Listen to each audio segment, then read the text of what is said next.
Hey guys, it's Chris from Million Dollar Earnings. Anyone who does stock or options trading is likely to make mistakes from time to time.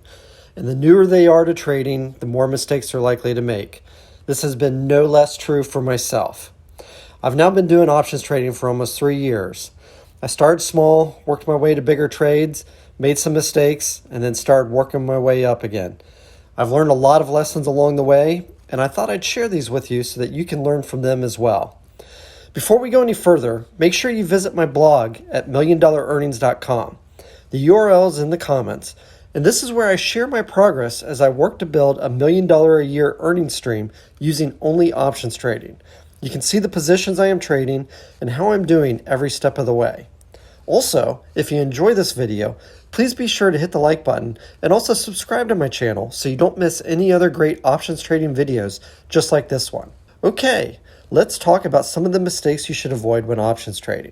One of the things I've learned is that there are certain mistakes many traders make that prevents them from having success. I've made some of these same mistakes myself. Over time, I've become more disciplined with my trading and good at not making these mistakes. Now I'll share this knowledge with you.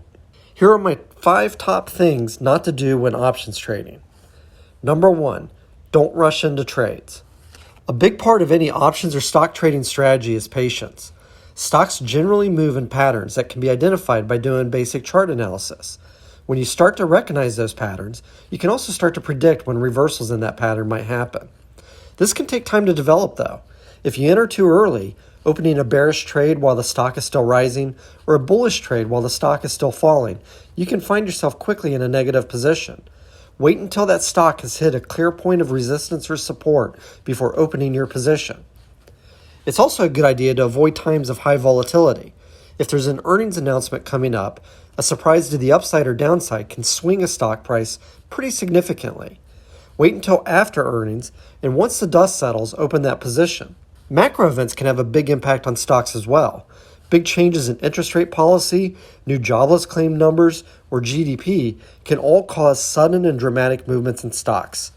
Rather than trying to time the market, let these events pass before opening new positions. It's better to wait than to rush into trades that go negative quickly. There are unexpected events that can happen that you can't avoid. But on average, if you're patient with your trades, you can avoid unnecessary loss. Number 2, don't put more than 10% of your account on the line. You will have trades that lose money. That's just a fact of life when doing stock or options trading.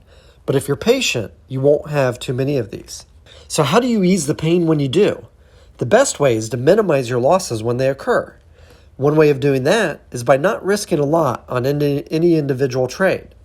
Generally, I try not to have more than about 10% of my trading account at risk from my options positions at any given time. That way, if things turn south in a hurry, I've got the ability to buy my way out of positions or just take the full loss without setting myself back too far. In actuality, because my individual positions represent much less than the 10%, a sudden shift in any single position just isn't going to affect me very much. I don't like it when it happens, but it doesn't keep me up at night either. Number 3, don't stay put when a position goes negative. This one goes hand in hand with being patient. Sometimes you will wait for a good time to open a position only to see the trade go negative right away. Sometimes things will be trending in the right direction and then all of a sudden change. You have 2 choices at this point. You can wait and see if it reverses again in your favor, or you can close the position. I've found that more often than not, when this happens, it's best for you to get out of the position right away. Usually, you will be able to do this with only taking a partial loss, whereas waiting can and usually will lead to even greater losses. Think about it like this. Either way you choose can be the wrong decision. If you close the position early and take the loss, and then things reverse, you've probably only taken a partial loss. But if you stay in the position, expecting it to change, and it doesn't, you can lose the full amount on the trade. Nobody likes to be wrong, but it's better the smaller wrong you are. Cut your losses when you can. Number 4, don't chase losses with more losses. This is probably the single biggest mistake rookie traders make. They open a position, then it goes negative. So they open the new position with an even bigger risk to make up for the loss on the first, only to find that that position goes negative too. This can escalate quickly. Anytime I take a loss on a position, I take a look at what went wrong. I also take a look at all of my other positions to make sure I haven't made the same mistake there. And that's it. I take the loss and move on. If you're risking small percentages of your account on positions and you're being patient about the positions you open and you get out of losing positions quickly, you won't even need a reason to chase losses. They'll happen, but your other positions will more than make up for it without having to open any new, potentially riskier positions. Take the loss and move on. Number 5, don't split spread positions. This is one I don't see talked about much out there. It could be that this is a mistake that I've made that isn't actually that common for other options traders, but it's a mistake that's both earned me big profits and cost me big losses. Let me explain what it is and how I've been burned by it. I do a lot of vertical spread trades. This is where you simultaneously open long and short call or put positions on the same stock with the same expiration date. The major benefit of spreads is your costs or risk on the short position is capped by the long position. And if you open it as a debit spread, the short position premium offsets a big portion of the long position premium.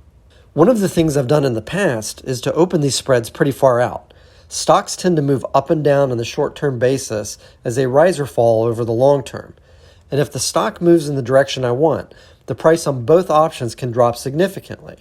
If I've still got a lot of time, I can buy back the short position for a large gain or profit, and then wait for the stock price to move back in the other direction to sell a new short position. As long as the stock makes that reversal and moves significantly back in the other direction, this can be a very profitable move. I've already made a large profit with the first short position, larger than I could have made with the spread. And because the stock is now moving back, when I sell a new short position, I can once again cover the cost of the long position. Or, if the stock moves significantly, the long position itself can become very profitable. I've done this several times in the past, multiplying my potential profit 3, 4, even 10 times more than what I could have done with just the basic spread. But this requires the stock to first move in the direction that's best for reducing the price on the options. And then once the short position has been closed, the stock price needs to move back in the other direction so I can sell a new short position. But what happens if you buy back the short position and then the stock never reverses course? This is where things can get ugly. The cost to buy back the short position can be many times larger than the initial maximum risk amount on the spread. If the stock never reverses, that cost is sunk. You can sell your long position, but by this time it's lost so much value, you just won't get much for it. Splitting the spread can not only increase your profits by several times over, it can increase your losses several times over as well. The first couple times I did this, my profits were huge. But the stock has to move in the directions you want for it to work, and that doesn't always happen. Because of the risk potential, it's just not worth trying it. If your spread is profitable, take the profit and move on. If your spread isn't profitable, close it and move on. Don't turn it into a major loss by trying to time the market and splitting up your spread. One of the things you should know about trading is it's okay to make small mistakes. Being successful in trading is more about consistency than big wins. When you're trading on a regular basis, mistakes will be made. But as long as you don't make any of the 5 big ones that I've just shared, you can avoid significant losses. There are other things that you want to make sure that you don't do when options trading, but these are some of the biggest mistakes that I've learned to avoid.